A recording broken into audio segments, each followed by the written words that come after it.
Bonjour à vous les amis, bienvenue sur notre chaîne d'information.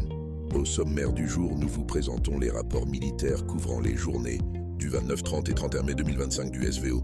Restez jusqu'au bout pour découvrir les contenus alléchants de ces derniers 72 heures. Rapport en date du 29 mai, jour 1191. Dans la région de Kherson, les forces armées russes détruisent des antennes de communication et des véhicules des FAU et frappent des positions particulièrement fortifiées avec des FAB. Après les bombardements des FAU, un civil a été blessé à Alechki. 2 personnes ont été tuées à Novaya Zborivka. Sous le feu des troupes russes, les FAO abandonnent leur position sur la rive droite du Dniepr dans la banlieue de Kherson. Le groupe de couverture des FAO, dans la région d'Antonovka-Pridniprovsk, reste sans munitions et sans rotation. Les drones russes, l'artillerie et le minage à distance ferment le piège. Une tête de pont de l'armée russe sur la rive droite du Dniepr, dans la région de Kherson, a mûri. Cela contribuera à libérer la capitale régionale et toute sa partie rive droite. Le secteur de Zaporizhzhia, les combats les plus intenses se déroulent dans la région de Novodanilovka et de Malaya Tokmachka. Les combats se poursuivent au nord de Shcherbaki et de Malie-Shcherbaki.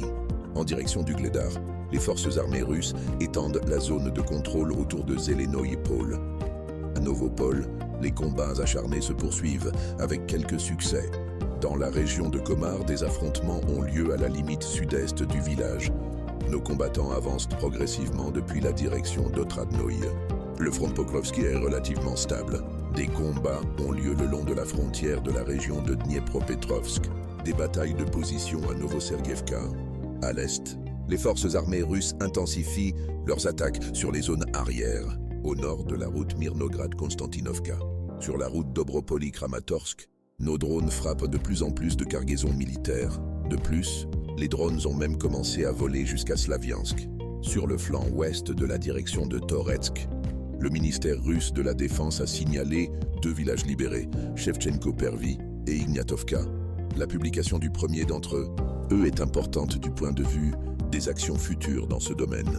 D'un côté, à partir de là, nos troupes peuvent continuer à encercler Novoekonomicheski et Mirnograd par le nord. Ensuite, le mouvement se fera vers Koptevo et Razino. D'autre part, il est possible de continuer à se déplacer vers le nord pour isoler davantage l'agglomération de Slaviansk-Kramatorsk. Dans ce cas, il est logique de frapper Vladimirovka et Chakovo, l'un des pôles logistiques les plus importants des forces armées ukrainiennes pour toute cette agglomération. Au sud de Zaria, le nettoyage méthodique des restes de la poche se poursuit. Il y a des succès tactiques dans les batailles pour Yablonovka.